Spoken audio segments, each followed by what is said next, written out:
সকালটা শুরু হয় চা দিয়ে। চা কী দিয়ে করি জানো? তুলসীর পাতা, লবঙ্গ, আদা দিয়ে চা, চিনি একদমই কম।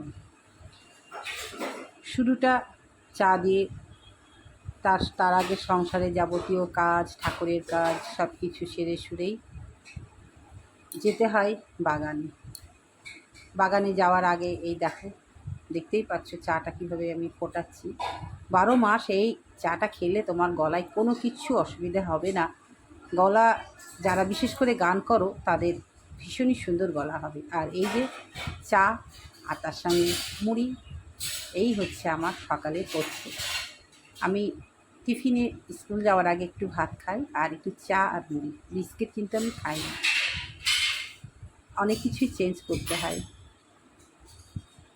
বাগান থেকে শাক তুলে নিয়ে এসেছি, কলমির শাক, আগামী দিনের জন্য। আজকে যেহেতু বহরমপুর যাব, তাই আমি আনিনি। রয়েছে পটলের পাতা বড়া হবে আর কলমির শাক তুলেছি। আর কিছু তুলেছি, একটু অপেক্ষা করো, সবই দেখতে পাবে। এত ভালো লাগে কচি কচি সবুজ সবুজ সব এই যে পাতা। আর এই দেখো আজকের বাজার, ডাঁটা, বেগুন, ঢ্যাঁড়স, তারপরে বেগুন, সব কিছু। আর এই যে চলেছি আজকে কচুটাকে নিয়ে আমি চেক আপ করছি। আমি আমার মেয়ে আর কচুকে নিয়ে যাচ্ছি। কিছু সবসময় আমার কাছে থাকে, যখন থাকি বাড়িতে তখন। তার বাদবাকি সময় তো মাস। আমরা চলেছি আমাদের সদর শহর বহরমপুর। যাচ্ছি দাদুভাইকে নিয়ে। আমাকে মাসে মাসে যেতে হয় বহরমপুরে নিজের কাজ, তো যাই, সেটা তো আলাদা দিন। আজকে যাচ্ছি একান্ত দাদুভাইকে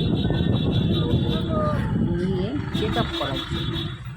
প্রথমে যাব ডক্টরের কাছে, চেক আপ করে তারপরে আমাদের অনেক অনেক কাজ আছে। তারপরে যাব ওর মাকে একটু চোখ দেখাতে, চোখের একটু পাওয়ার অসুবিধা হচ্ছে, তাই মেয়ে এসেছে ডাক্তার দেখাবে বলে, তাই মেয়েকে নিয়ে যাচ্ছি ওখানে। মেয়ের হাজব্যান্ড, শ্বশুর, শাশুড়ি সবাই আজকে আমরা একসঙ্গে মিলিত হব। আনতে পারবো না কাউকেই, কিন্তু বললাম মুখে, কারণ ক্যামেরার সামনে অনেকে আসতে চায় না। রাস্তায় হরিয়ারপাড়া অতিক্রম করে এবার আমরা বহরমপুর ঠিক পৌঁছাবো, তার আগেই দেখাচ্ছি। এখন কি শুধু দেখো, হালকা হালকা মেঘ, হালকা হালকা সাদা বর্ষার মেঘ আসছে, তার সঙ্গে সবুজ সবুজ। কেন বলো তো? এখন রীতিমতন জল পাচ্ছে বলে প্রকৃতি সেজে উঠেছে, যেমন সাজে শরৎকালে আর সাজে বর্ষাকালে। পাশে রয়েছে আমার মেয়ে আর দাদুভাইকে নিয়ে আছে, আছে। ডান দিকটা দেখো সুন্দর, দুদিকে দেখার মতো। আমাদের এই যে রাস্তাটা বহরমপুরের, দুই দিকে মাঠ আর মাঝখান দিয়ে রাস্তা, এত সুন্দর লাগে না। কখন যে সময় কেটে যায়, গাড়িতে গেলে 1.5 ঘন্টা, বাসে গেলে 2 ঘন্টা। প্রচুর চুপচাপ বসে আছে, যেন মনে হচ্ছে কিছু বোঝে না, কিছু জানে না। এত দুষ্টু, এত দুষ্টু, অনেক রকম শিখে গেছে। তোমাদের সব রকম দেখাবো। এই এসেছি চোখের হসপিটাল সুশ্রুত, সেখানে দেখো একটু দেখাই, কারণ এদিকে এসে একটু ভিড়ে করলে কেমন লাগে। পেছন দিক থেকে ঠিক করে দেখাচ্ছি। এটা বড় হসপিটাল, আমাদের সদর শহর বহরমপুরের একটা বড় চোখের হসপিটাল।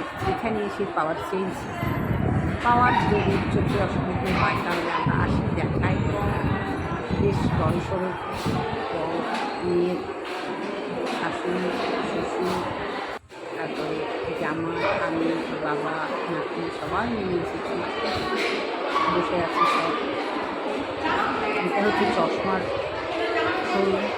আমরা এই যে শ্বশুরমশাই একটুখানি খানিকটা দেখাতে পারলাম।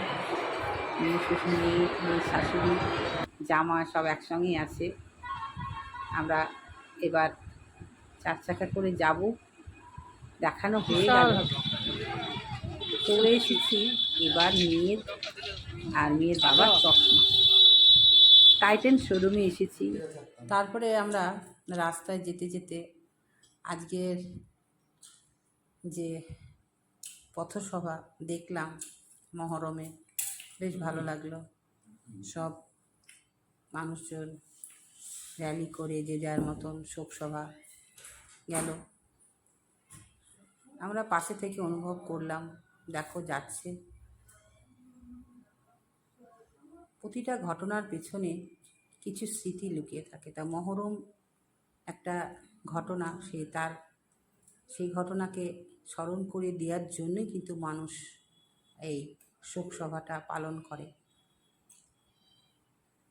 আমাদের এদিকে তো হয় না, বহরমপুর শহরে হয়। ভালো লাগলো বেশ দেখে। না, আজকের দিনটা একটা বিশেষ দিন, স্মরণ করার জন্য এরা এইভাবে উদ্যোগ নিয়েছে, সত্যি ভালো। মহরমের ঘটনাটা আমরা বইয়ের পাতায় পড়েছিলাম, যদিও আমার আধো আধো মনে পড়ে। একদম এটা একটা দুঃখজনক। তো সত্যি সব নীরবে মাথা নিচু করে যাচ্ছে।